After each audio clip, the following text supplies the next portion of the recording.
Hey guys, it's Charlie, and this is going to be my review for Obsession, which I was finally able to see for a second time today, and for 3 movies that I am going to be honest are very much kind of mid-tier movies that kind of didn't really necessarily generate a full review from me. So I am very briefly going to go over those 3 mid-tier action movies, even though one of them I did actually really enjoy. So I'll get into that. So there will be a little bit of kind of like negative in that sense, even though I normally when I talk about movies, people will say like I just love every movie, kind of, and that's not necessarily true. I just see a lot of really good movies. When I see the bad movies, I have to be honest because I am going off of my genuine feelings and suggest giving my ideas for what is worth watching and what is worth waiting for streaming. Okay, so Obsession. I at first didn't really know what to make of the movie. I thought it was good, not a masterpiece, but then once I kind of took a while and sat with the movie after the fact, I actually really enjoyed it. Curry Baker did a really, really, really good job of casting essentially lesser known actors, unknown actors. So you don't have any preconceived notions of what you're going to get from these people playing off of each other. What you're seeing is genuine feelings. I feel very genuine feelings to the plot, to the script. There's a lot of very subtle, stylized effects. I really enjoyed Indy Navarrete as Nicki, or Freaky Nicki.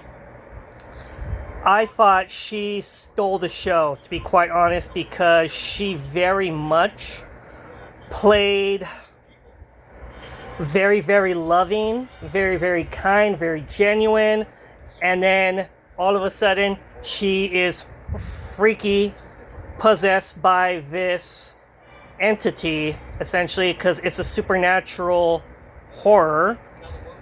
She's possessed by this entity that her friend Bear has essentially wished into her because he wants her to love him and only him more than she loves anybody else in the world, which is essentially his wish. Now, people, when you first see it, you assume that Bear is the hero because it's essentially his story that you're seeing. You're seeing his journey. I don't necessarily think he's a hero in any sense of the word. It's more not even necessarily like an anti-hero. I really feel that the events of the movie are his fault, that he caused essentially all the turmoil, all the horror, everything that happens. It's essentially his fault because he refuses to take accountability for his actions. Even when things are getting completely into the supernatural, he literally will try to blame it on something else because he refuses to acknowledge the fact that he is responsible for the wish. He is essentially the cause for why Nicki is acting the way she is and why there are very horrible things going on because of her, because of his choices, because he refuses to take accountability, and why his friends wind up he really puts his friends through a lot. He really does. And I mean, he could very easily have told them what was going on because he knew what was going on, yet he chose to keep quiet about it and let it just play out. Let them continue to think that, oh, she's just freaking out because this, and this is going wrong in her life. So his lack of ability to take accountability for his choices and his actions really does not make him a hero at all. Those are my thoughts. That's why I really think Obsession, while it may not be a masterpiece, it's a really well done movie because it does not feel at all like a Blumhouse movie at all. It doesn't have that glossy feel that you would get from like a Megan movie or like anything that you would normally associate with Blumhouse. It feels like a Texas Chainsaw, to be quite honest. The grittiness of that movie really got me. And I really think that was probably part of the genius of this guy, this essentially a YouTuber who is making short films on his YouTube channel. He got noticed by Blumhouse and Focus Features. They saw what he could do with no budget, and they basically said, hey kid, here's some money right here. Let's see what you can do for us with a budget. And let's just have fun. I really feel like this movie was just have fun, give us your best shot, and we'll see what you can do for us. Which I feel there's going to be an influx of a lot more of those types. Like, I know for sure The Backrooms. The Backrooms is another one where basically this young, up-and-coming writer, another 20-something, because Curry Baker is like a 20-something, essentially. A company saw what he can do with no budget and decided, let's give this guy a shot, because what did we have happening in the world of film? Last year and essentially going into the previous year, we had a writer strike, we had an actor strike, we had all these different things because there was so much conflict with the idea of AI writing essentially taking over and everything, and that's still kind of up in the air what's going on with that. But to be quite honest, I feel that there will be a lot more of an influx of people getting noticed for what they put freely on their YouTube channels and what they do, essentially like a Super 8 type film, like in the 70s and 80s, those writer-directors like Sam Raimi and so many others who basically were doing like Super 8 films in their backyards with their friends, low budget because they wanted to make movies, they wanted to get themselves known, they did everything they could, and I feel that's what the YouTube platform essentially makes easier, and technology, because of how easy it is to film on a phone. Like right now, I'm just talking on my YouTube channel into my phone for content. I'm just speaking my mind right now. Who knows who's watching, to be quite honest. That's literally like the influx that you might see of these newer generations of writers and directors who get their shot and actually put out original stuff that's different and unique, and which isn't a remake, which isn't an original IP, which is just fresh. I really feel like you're gonna see an influx of more and more of that because of the writer's strike, because of everything that was going on rights-wise, and what the actors want, what the writers deserve, different things like that. Producers and companies needed to find people that could make content for them. They go to where what they could go to because they didn't have access to writers or actors. They go to YouTube. They see what people are doing on their channels.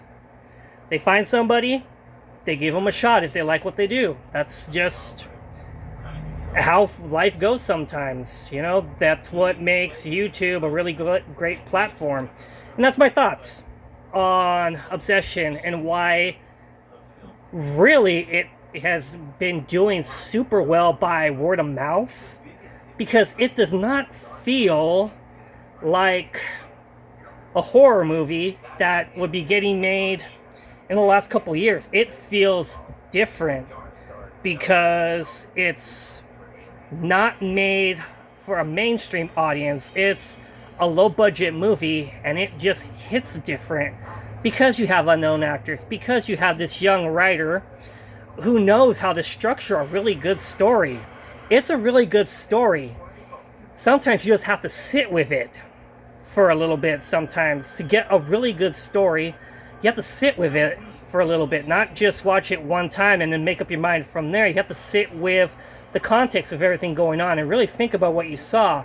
And that's what I liked about Obsession. It holds up because of that. I feel like this is the kind of movie that's just going to keep making money for a while because it's unique, it's different. It doesn't feel stylized. It doesn't feel like it was made by a machine and then spat out the way that like Scream 7 was for me. I really feel that was at least in part written by AI, because it hit the beats of a Scream movie, but not the way that a Scream movie normally would. It just felt like, this is plot point 1, this is plot point 2, this is plot point 3, because I am AI. I am not genuine. I am just giving you these marks to hit because I am an algorithm.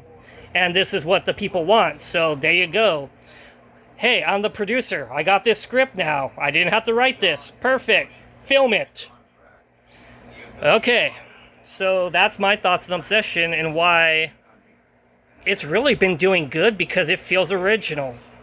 It does feel original. Like I said, not necessarily like a masterpiece, because there are other movies that I would consider like true masterpieces, like say Alien from '79, or like Texas Chainsaw Massacre, Exercist, a lot of 80s horror movies like Nightmare on Elm Street 3, Evil Dead 2. Those are masterpieces for me, because that's the kind of horror that I like. But this is unique, and that's why it's generating a lot of buzz right now. Okay, so that was my thoughts on Obsession. It took a while to get my thoughts together on what I wanted to say, because I had to essentially be ready to really say what I wanted to say about this and to see how things are going. I liked it. It's the best movie I've seen this year. I want to say it's the best movie I've seen this year. For sure. Okay, and then, like I said, good movie, and then 3 kind of mid-tier action movies, because now we're at the point where we're getting the summer movies, essentially after Mortal Kombat 2. Mortal Kombat 2 is probably my favorite summer movie so far. And then Michael is really good. I'm grateful that I've been able to really rewatch Michael and Mortal Kombat 2 right now on my Fandango at home. I love that streaming service, because literally anything that I watch on that, I own. Not Agent X here that works for this big company, Netflix, or this big company here, HBO Max, who can take away my content, who can alter what I watch, who can do any of this. No, I own it. It's my personal movie. I can enjoy it whenever I want, from home, from my phone. That's what I love about Fandango at home, because anything I put on there, I'll own. It's mine. Anyways, okay, so first movie I'm going to talk about, I am going to talk about Mando and Grogu. I did see Mando and Grogu. It was just okay. It was just okay for a Star Wars movie. Did it need to be a movie? Could Mando and Grogu have gotten a 4th and 5th season? Probably. This felt like an extension of the show, because that's what it was. This was all the ideas that they had for other seasons that they just could not do, because it just wasn't going to work as a show. So they just basically put it all together into a movie. And it was okay. not terrible, but not anything noteworthy to me. I just feel like Star Wars has kind of gotten to a point where it's for a younger generation that's not for me. I mean, the last Star Wars movie that I feel I really enjoyed, that I still do enjoy, to be quite honest, is probably Rogue One, because that just fits so nicely into the world of the original trilogy. Force Awakens, I liked it at first, but I feel I kind of soured to it after like 2 really potentially horrible Star Wars movies. That just really was part of a trilogy that was not well thought up at all, and really should have been. There should have been a much better plan with that trilogy. So yeah, Star Wars, it's not made for me anymore, you know? Just like the Scream movies. Like, I just feel like those movies are not made for the generation that's my generation. They're for the younger generation, I guess, and that's okay. I would never really want to consider like a Star Wars movie or show mid-tier, but that's what Mando and Grogu felt like. It just felt like mid-tier because there wasn't anything special to really make this a story worth telling. It just was. And that's also my issue with another action movie I saw this last week, which was Disclosure Day. Steven Spielberg, one of my absolute favorite directors. He does amazing movies. He's redefined cinema since the 70s because of Jaws. He gave us what the summer blockbuster essentially could be because of Jaws. And I mean, look at this right here by my desk. Boom. I got a Jaws mini poster right there by my desk because I love that movie. That's the first movie I ever saw that really made me love what cinema can do. Disclosure Day, it was okay. It was mid. I really don't want to use that type of word to describe something that Spielberg put his heart and soul into, because I could feel he was putting his heart and soul into this. I just felt that it wasn't anything better than, like, say, like a Close Encounters or like War of the Worlds or a Minority Report. I just feel this movie came out almost like 20 years too late. It was okay.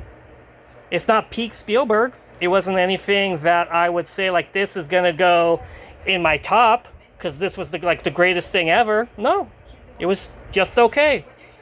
Not made for me. I really did not like the Shadow Organization type. I mean, I don't want to get political, but I really just wanted bad things to happen to these guys that just wanted to keep the truth hidden when we're going to great extents to just keep the truth essentially about Area 51, because that's what this is. It's basically Spielberg's thoughts and views about Area 51 and First Contact.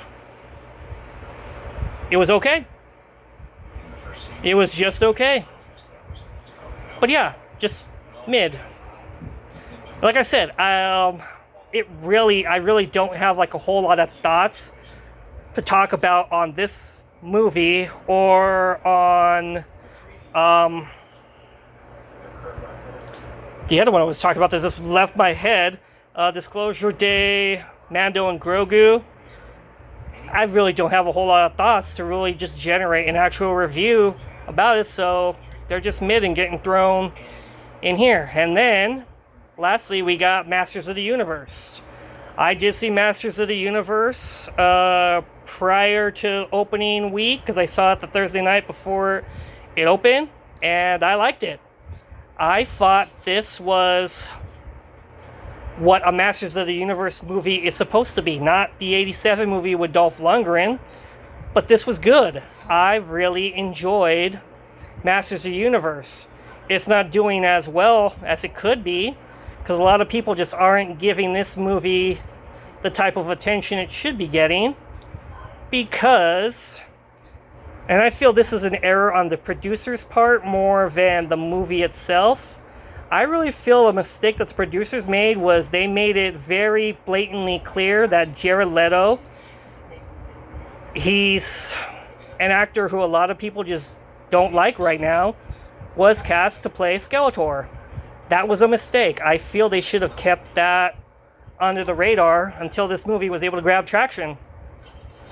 That's really my thoughts on it. I feel if they had let this movie just get traction, not reveal who was voicing Skeletor, because honestly, it could be anybody. You wouldn't know because they modified the voice so much.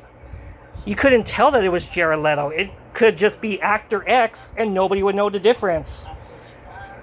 It's good that they released the fact that, hey, we got this big name Jared Leto to do the voice of Skeletor. That's okay. But a lot of people just don't like him as an actor right now. He's just one of those actors who people just love to hate right now. So they hear the word Jared Leto, that's just poison to any movie that he's doing. It's not going to make as much money as it potentially could because you revealed it too soon. You revealed it way too soon before this movie could have just gotten traction on the merit of being a good movie with a good story, which I thought Masters did. I thought the story of Masters was really, really good. But it got tainted. I feel it really got tainted a lot because people just assume Jared Leto did a crap job because he's done some bad movies lately. He's been responsible for some really just not up to par performances because it's just who he is. I just feel if they had kept quiet about it and just let this movie play out as just a movie without revealing who they cast for that role, you would have been good. I feel that people would have been giving it a shot instead of just review bombing it because they don't like Jared Leto. They love to hate him. And that's really too bad because Masters of the Universe, it felt like a Masters of the Universe movie. I really felt that this was a very nice look at the lore of He-Man. And I liked it for what it was. There were some really good moments in it. And I just feel it missed its shot to really become something noteworthy because producers just revealed too soon, like, hey, here's another Jared Leto vehicle. Enjoy it and get him some Morbin money now for more Morbius movies. More Morbin time! Okay. So, those are my thoughts. Now, my updated favorites of this year so far. So, as I already said, Obsession. That's my number one right now. I really feel that movie, when you sit with it and look at the context of this as a story, it's a very unique story. It is worth seeing. It's worth the hype. It's not a masterpiece, like I said, not a masterpiece in my mind, but a good movie because it does not fit into that category of stuff that's getting made right now. It feels unique. It feels like a breath of fresh air, and that's why it's still getting traction right now. Why it's doing really good numbers because of word of mouth. So yeah, number one, Obsession. Number two, Mortal Kombat 2. I really love that movie for what it was because it made no lies about what it was going to be. It was a Mortal Kombat movie with a fight sequence more or less every 5 minutes. What more could you ask for? That is what you want from a movie about Mortal Kombat. And it delivered, so I was happy. Number three, Project Hail Mary. It has been a while since I've seen a movie that really made me feel good about human nature and humanity. And there have been two really good movies that have made me feel like good about humanity. Project Hail Mary accomplished that because this is the same guy that wrote The Martian. And he knows how to do really good, complex human characters. I really feel he does. And he knows how to simplify space jargon or smart people speech to where it just feels natural. It doesn't feel like science talk. It just feels normal because of the way he has it written. It's perfect. And Project Hail Mary was a good movie. It made me feel like a movie like Shawshank Redemption or The Green Mile makes me feel about humanity, or Stand By Me. They make me feel good about humanity because this is human nature at its best. And then also talking about human nature, we got Michael right here. That was a really good movie about human nature, about Michael Jackson as a performer. I did not initially like how they split the movie into two movies without really making it clear that that's what you were getting. But this movie had a beginning, a middle, and an end. And it's the story about Michael just basically getting out from under the control of his father, who was a real piece of work, and just becoming his own person. That's what this movie was about. And then when they do Michael 2, if they do a Michael 2, this will be about the 90s, basically, because this movie led up to essentially Thriller and The Bad Tour, I believe is what it's called, what I would label that as. Like Michael just becoming his own person and getting out from under the control of his father. Just being his own man, basically, and making his own decisions. May or may not have been some of the best decisions, but it is what it is, because Michael just did not have the kind of childhood that a normal child would have because of how his father was raised, how his father raised his kids, and what his father demanded from the Jacksons. So yeah, Michael is my number 4. Dracula, my number 5. I really love that iteration of Dracula. I liked how it had like little homages and nuances here and there to like previous Dracula movies. It was good. I really enjoyed that. Number 6, They Will Kill You. Really great action movie. Really great horror movie. I really liked that. It was good. I don't think it got as much recognition as it could have, but it wasn't a terrible movie, so I liked that one. Okay, number 7 is going to be Super Mario Galaxy. I really enjoyed that. I feel adults really could enjoy it. It did not feel like it was made specifically just for kids, and it really built up on the world of Mario. And then number 8, also a lore movie, Masters of the Universe. Like I said, of the 3 action movies that I've seen so far this summer, Masters is the better of Mando and Grogu and Disclosure Day. I just really feel that the producers should have just let this movie get traction on its own, and maybe I hope when it hits streaming, people give it a chance, because it's not a bad movie. It's actually good. I just feel that because of the stigma of a Jared Leto vehicle, essentially, that is going to sour a lot of people's interpretation of what this movie could have been, because they just don't like Jared Leto. They want to hate him, basically, but producers still give him money to make movies because he needs more Morbid money. Anyways, okay, number 9 is Send Help for me.